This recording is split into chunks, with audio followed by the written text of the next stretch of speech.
Now, Ganymede and Elenia, that is Rosalind and Celia, have arrived in the forest of Arden. They have bought a little cottage and a sheep farm for themselves, and now they plan to chalk out on how to finding the banished duke. When they were rested after fatigue of their journey, they began to like their new way of life and almost fancied it. They liked being shepherd and shepherdess, they feigned to be.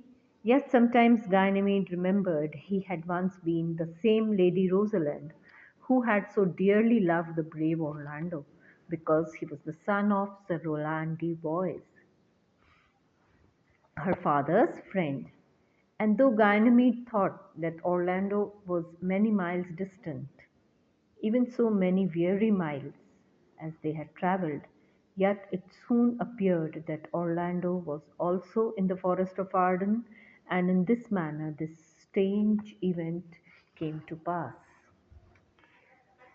Orlando was the youngest son of Sir Roland de Boys, who, when he died, left him to the care of his eldest brother Oliver, charging Oliver on his blessing to give his brother a good education and provide for him as became the dignity of their ancient house.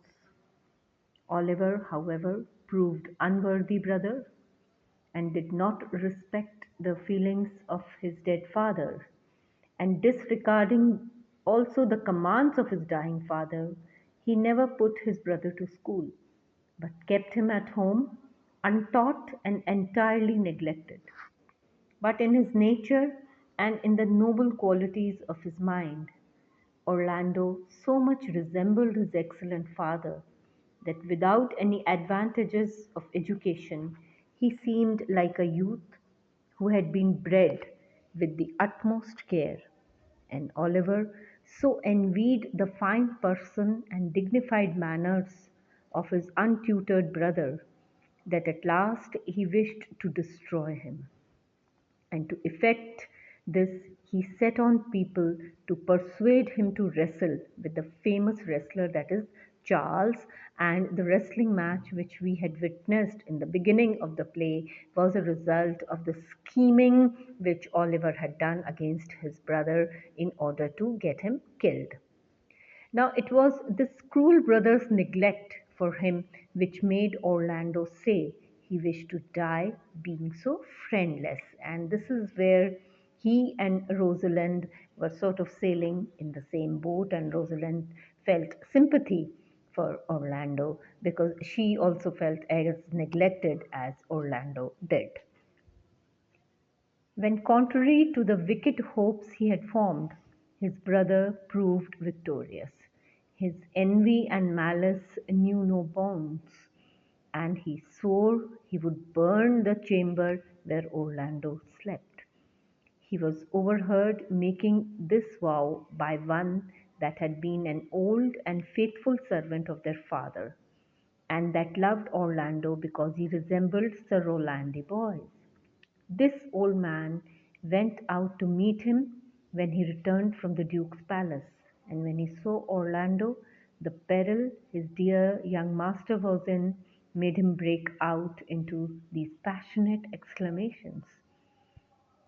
"O my gentle master, my sweet master, O you memory of Sir Roland, why are you so virtuous?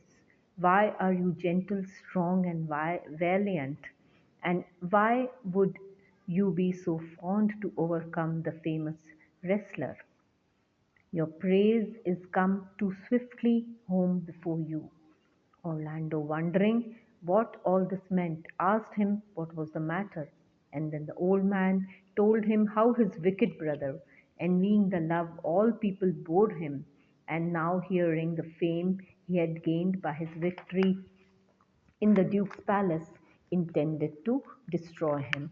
So the old servant, the faithful servant, now he warns Orlando and tells him of the plans of his wicked brother Oliver, how he plans to get rid of Orlando, how he plans to kill him In fact, to even burn the chamber where Orlando would be resting and sleeping.